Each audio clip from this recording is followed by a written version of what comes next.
এখন আমাদের সকলের কাছে পরিচিত। আমরা সব ধরনের লেজার ট্রিটমেন্টই নরমালি নিয়ে থাকি, দাগের জন্য, হাত পায়ের লোমের জন্য, তিলের জন্য, মেস্তার জন্য। তো আমাদের কাছে কিন্তু সব ধরনের লেজার ট্রিটমেন্ট পেয়ে যাবেন। আমাদের এখানে সব ধরনের মেশিন অ্যাভেলেবেল আছে। আমাদের এখানে CO2 লেজার ট্রিটমেন্ট বা আমাদের এখানে লোম লেজার ট্রিটমেন্ট, আমাদের এখানে সব ধরনের ট্রিটমেন্টই কিন্তু আপনারা পেয়ে যাবেন। ঠিক আছে, তো যারা যারা হচ্ছে আমাদের কাছে লেজার ট্রিটমেন্ট নিতে চাচ্ছেন, আখি যেরকম আজকে এসেছে লোম লেজার ট্রিটমেন্ট নিতে এবং কার্বন লেজার ট্রিটমেন্ট করবে। তো যারা যারা লেজার ট্রিটমেন্ট করতে চাচ্ছেন, একটা ভালো পার্লার খুঁজছেন যেখানে আপনারা একটু রিজনেবল প্রাইসের মধ্যে কাজ করতে পারবেন, তারা কিন্তু আমাদের সাথে যোগাযোগ করতে পারেন।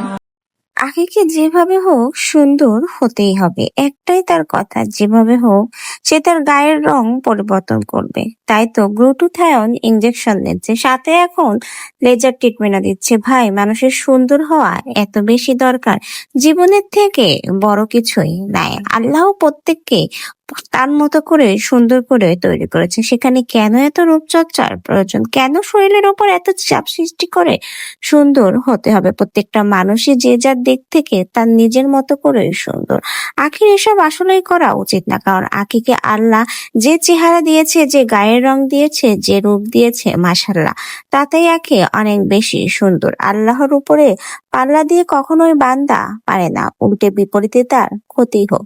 আখি আজকে সুন্দর হওয়ার নেশায় যে কাজগুলো করছে, আসলেই কি তার শরীরের জন্য এই কাজগুলো উপযোগী? অবশ্যই কিন্তু আপনারা আখির এই কার্যকলাপগুলো দেখে কমেন্ট বক্সে জানিয়ে যেতে ভুলবেন না। আখির সুন্দরের নেশায় আজকে নিজের শরীরের উপরে কত নাই নানা রকম ট্রিটমেন্ট চালাচ্ছে, পরবর্তীতে এগুলোর হয়তো কোনো বড়সড় বিপদও তার জীবনে বয়ে আনতে পারে।